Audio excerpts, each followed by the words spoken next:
बिस्मिल्लाहिर्रहमानिर्रहीम। अस्सलाम वालेकुम। जैकब न्यूज़ सां मां आहियां आबिद अली मंगरियो। पेश आहिनि हिमत जूं हेडलाइंस। बुलड़ी शाह करीम भरसां गुम थियल नीगर जो ढंढ मां तशद्दुद थियल लाश हथ। राधोड़ी मोरी लॻ हाजी अब्दुल्ला रिंद मां कल शाम खां पुरस्रार नमूने गुम थियल 8हें दर्जे जे शागिर्द नज्जो कुमार कोहली जो घर भरसां ढंढ मां मुबैना तशद्दुद थियल लाश मिलियो। ॿुधायो पियो वञे त नौजवान खे जिनसी ॾाढाई जो निशानो बणाइण बाद क़त्ल कयो वियो आहे।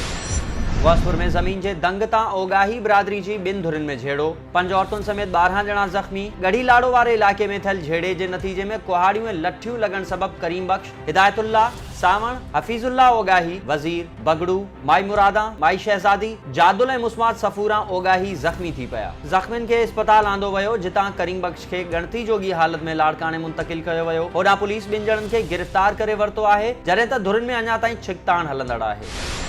मटियारी में क़ौमी शाहराह ते मक़ामी NGO जे ड्राइवर खां कार फोरन ड्राइवर के कार समेत अगवा कयो ऐं बाद में खेस छॾे ॾिनो। बाईपास ते क़ाइम मक़ामी NGO ख़िदमत ख़ल्क़ फाउंडेशन जे ड्राइवर खे अणसुञातल फोरन ऑफिस अॻियां गाॾी सूधो अगवा करे वरितो ऐं जामशोरो वटि खेस छॾे कार काहे फरार थी विया। SHO मटियारी मूजिब फोरू ड्राइवर खे जामशोरो वटि छॾे कार काहे फरार थी विया आहिनि। जन जी ॻोल्हा जारी आहे। फोरन खे गाॾी काहींदे CCTV स्क्रीन फुटेजिस में ॾिसी सघिजे थो।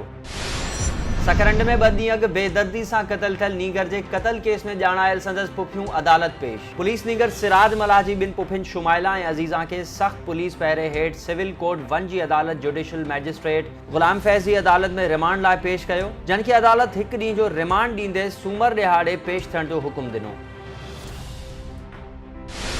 खैरपुर नाथन शाह जे ख़ानगी स्कूल में किताबनि जो आलमी ॾिहाड़ो मल्हायो वियो। मेहरान पब्लिक हाई स्कूल में किताब जी अहमियत खे बयान करण लाइ तालीमी सेमिनार मुनक़िद कयो वियो। सेमिनार में उस्तादनि, शागिर्दनि ऐं शागिर्दियाणियुनि भरपूर शिरकत कई, जंहिंमें उस्तादनि दीदार अली मशहूरी, सूरत अली गाॾही, माशूक अली सोलंगी ऐं ॿियनि उस्तादनि किताब जी अहमियत ते रोशनी विधी। शागिर्दनि ऐं शागिर्दियाणियुनि किताब जी अहमियत जे हवाले सां शाइरी ऐं तकरीरूं पिणु पेश कयूं। ऐं मटियारी में अज़ीमुशान ख़त्मुल क़ुरान महफ़िल थी गुज़री। जुगनू CNG ते मस्जिद में हाफ़िज़ सुहेल मेमण पारां 11 रातियुनि में ख़त्म पूरो कयो वियो। महफ़िल में नात रसूल मक़बूल सल्लल्लाहु अलैहि वसल्लम बाद मुल्क जे मशहूर आलिम दीन मौलाना हाफ़िज़ अली अकबर कासमी ख़िताब कयो। आख़िर में हाजी अब्दुर्रज़ाक मेमण जी सेहत ऐं तंदुरुस्ती लाइ दुआ पिणु घुरी वई। महफ़िल में हाजी न्याज़ मेमण, शेरोज़ मेमण, जुगनू मेमण ऐं ॿियनि वॾे अंग में शिरकत कई।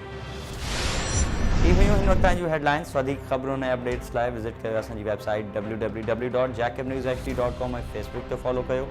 ॾिसंदा रहो जैकब न्यूज़, ख़बर खां हक़ीक़त ताईं।